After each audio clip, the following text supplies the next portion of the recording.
N'envie pas les gens malfaisants et ne recherche pas leur compagnie. Ils ne pensent qu'à agir avec violence et ne parlent que du mal qu'ils vont faire. Il faut de la sagesse pour construire une maison, de l'intelligence pour la rendre habitable. Il faut du savoir-faire pour en remplir les pièces d'objets agréables et précieux.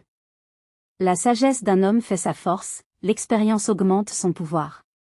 Ne pars pas en guerre sans en avoir délibéré, car un grand nombre de conseillers assurent la victoire. Les données de la sagesse sont inaccessibles à l'imbécile. Qu'il ferme la bouche quand on discute des affaires publiques. Celui qui projette le mal a la réputation d'être maître en intrigue. Les machinations d'un sot sont toujours coupables et celui qui se moque de tout se rend odieux. Si tu perds courage au jour du péril, ton courage est bien faible.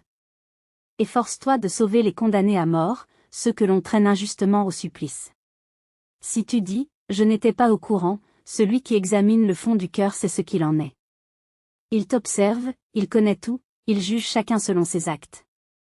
Mange du miel, mon fils, car le miel fait du bien et le goût t'en sera agréable. Mais rappelle-toi que la sagesse aussi est bonne pour ta vie. Si tu arrives à la pratiquer, tu auras un avenir, ton espérance ne sera pas déçue. N'essaie pas, tel un malfaiteur, de t'approprier par la ruse la maison d'un honnête homme, ne le prive pas de son domicile. Proverbe 24, un